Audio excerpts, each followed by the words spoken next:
حضور عقیدۃ المثال مفسر قرآن مرجع المحققین سائیں غلام رسول قاسمی دامت برکاتہم العالیہ، آپ نے ایک منفرد ترین قرآن مجید کی عربی زبان میں 2 جلدوں کے اندر تفسیر مکمل کی ہے، اس کی تقریب رونمائی ہے، اور اسی تفسیر کا بالکل مختصر تعارف آپ کے سامنے پیش کرنے کے لیے میں دعوت دوں گا جناب استاذ العلماء حضرت علامہ مفتی غلام فرید صاحب، آپ معلم جامعہ فیضان شیخ الحدیث آپ تشریف لاتے ہیں اور اس تفسیر کا جو مختصر تعارف ہے آپ کے سامنے پیش ہو۔ الحمدللہ الذی نزل القرآن وتبین فیہ مقاصد التنزیل وتیسرہ لہدایۃ الانسان، والصلاۃ والسلام علی خیر الانام وعلی آلہ واصحابہ ومن تبعہم بإحسان، اما بعد فاعوذ باللہ من الشیطان الرجیم، بسم اللہ الرحمن الرحیم، ان ھذا القرآن یہدی للتی ہی اقوم، صدق اللہ مولانا العظیم وبلغنا رسولہ النبی الکریم الامین، ان اللہ وملائکتہ یصلون علی النبی یا ایھا الذین آمنوا صلوا علیہ وسلموا تسلیما، والصلاۃ والسلام علیک یا رسول اللہ وعلی آلک واصحابک یا سیدی یا رحمۃ للعالمین۔ اسٹیج کی رونق مربی و مرشد شیخ الحدیث و تفسیر پیر سائیں غلام رسول قاسمی دامت برکاتہم العالیہ اور وارثان ممبر و محراب عزت مآب علماء کرام اور حضرات اہل محبت، السلام علیکم ورحمۃ اللہ۔ آج کی یہ تقریب سعید میرے قبلہ سائیں جی حضور دامت برکاتہم العالیہ کی علمی اور تحقیقی کاوش تفسیر قرآن جو مقاصد التنزیل کے نام سے چھپ کر منظر عام پر آ چکی ہے، اس کی تقریب رونمائی ہے۔ اس حوالے سے چند گزارشات اور اس تفسیر کی جو امتیازی خصوصیات ہیں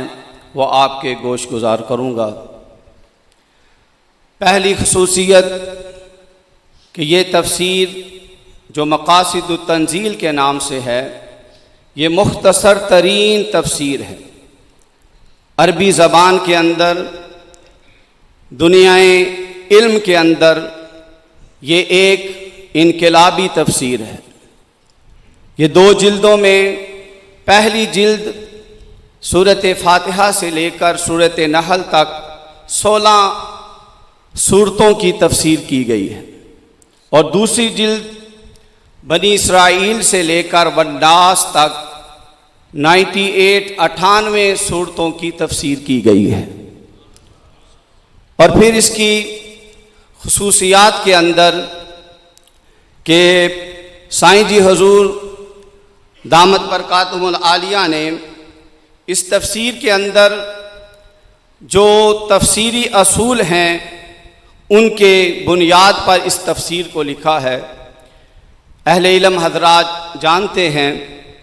کہ تفسیر القرآن کا پہلا درجہ تفسیر القرآن بالآیات القرآنیہ ہے، تفسیر کا دوسرا درجہ تفسیر القرآن بالاحادیث النبویہ ہے، تیسرا درجہ تفسیر القرآن بالاقوال الصحابہ ہے۔ تو اگر اس تفسیر کا مطالعہ کریں تو آپ کو یہ چیز واضح ہوگی کہ سائیں جی حضور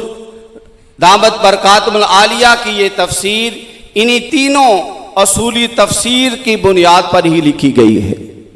کہ آپ نے قرآن مجید کی آیات کا آیات قرآنیہ سے اور احادیث نبویہ سے تفسیر کی گئی ہے۔ اور پھر ایک امتیازی خوبی یہ ہے کہ تقریباً دونوں جلدوں میں 6000 کے قریب نبی کریم کی احادیث مبارکہ درج فرمائی گئی ہے۔ اور پھر صرف احادیث نہیں، ایسی احادیث جو اصول حدیث کے اصول پر صحیح ترین احادیث مبارکہ ہیں، اور پھر یہ تیسرا احسان آپ کا یہ ہے کہ آپ نے باحوالہ ان احادیث مبارکہ کو جمع فرما دیا۔ پھر اس کی خصوصیات میں سے کہ یہ تفسیر اسم بمسمى ہے، اس حوالے سے کہ علم اگر جسم ہے تو تربیت روح ہے، علم اگر درخت ہے تو تربیت اس کا پھل ہے، علم اگر سورج ہے تو تربیت اس کی حرارت ہے، علم اگر چاند ہے تو تربیت اس کی چاندنی ہے۔ قبلہ سائیں جی حضور اللہ تعالیٰ آپ کی عمر دراز فرمائے، آپ کا سایہ ہمارے سروں پہ سلامت رکھے۔ اس تفسیر جو اسم بمسمى ہے، مقاصد التنزیل یعنی قرآن پاک کو نازل کرنے کے مقاصد، جہاں علمی انوار ہمیں ملتے ہیں، اس کے ساتھ ساتھ آپ نے شخصی، افرادی، معاشرتی اور امت مسلمہ کے حوالے سے ظاہری اور اخلاقی آداب کا یعنی علم کے ساتھ آپ نے نور عمل کی طرف بھی ہماری توجہ دلا دی۔ اور پھر اس تفسیر مبارکہ کی خصوصیات کے اندر کہ عقائد اسلامیہ ان کا خاص طور پر التزام کیا گیا، اور اس کے ساتھ ساتھ جتنے بھی فرقے ضالہ ہیں ان کے تمام رد بلیغ کیا گیا ہے، اور خاص طور پر آج جتنے بھی فتنے سر اٹھا رہے ہیں، جو قدیم فرقہ ضالہ ہیں ان کا بھی رد کیا، اور جو جدید فرقہ ہیں چاہے وہ قادیانیت کا پلیٹ فارم ہے، ملحدین کا پلیٹ فارم ہے یا روافظ کا ہے، اور خاص طور پر آج جو چند کم عقل بے تربیت سیکولر حضرات جو قرآن و حدیث اور اسلام کے بنیادی عقائد اور خصوصاً ہمارے امام الائمہ حضرت امام اعظم ابو حنیفہ رضی اللہ تعالیٰ عنہ پر اپنی گستاخانہ زبان دراز کرتے ہیں، حضرت نے ایسے لوگوں کی شر انگیزیوں کی طرف بھی اس تفسیر کے اندر ہمیں مطلع فرمایا، کیونکہ ان تمام فرقوں کا مقصد اصل وہ اسلامی عقائد کے بارے میں شکوک و شبہات کا شکار کرتے ہیں۔ آپ نے جہاں بھی یقین کی بات آئی وہاں آپ نے دعائیں بھی ذکر فرمائی ہیں، اور ایسے لوگوں کے شر سے ہمیں بچانے کی طرف مطلع بھی فرمایا۔ پھر اسی طرح اس تفسیر مبارکہ کی خصوصیات کے اندر کہ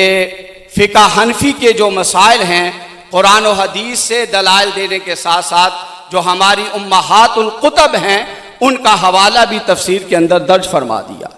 اسی طرح تصوف اور سلوک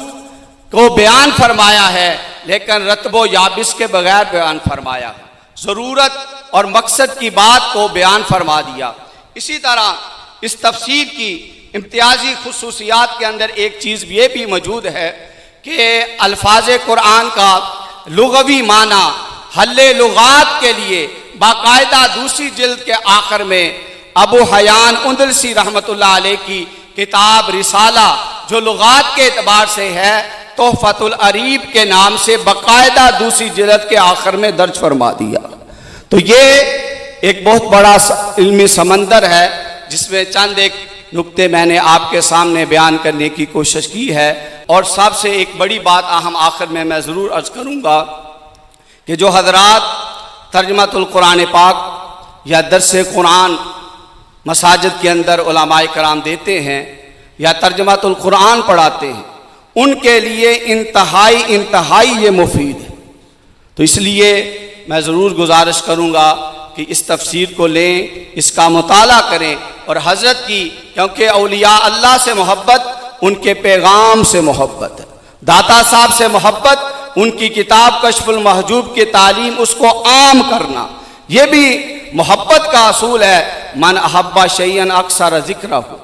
تو اولیاء اللہ نے جو کتابیں ترتیب دی ہیں ان تعلیمات کو پڑھنا، آگے پھیلانا، یہ ہمارا حق ہے۔ اللہ کریم سائیں جی حضور کا سایہ دراز فرمائے اور آپ کی علمی اور تحقیقی ان کاوشوں کو پڑھ کے سمجھ کے آگے پھیلانے کی توفیق عطا فرمائے۔ وما علیہ الا البلاغ۔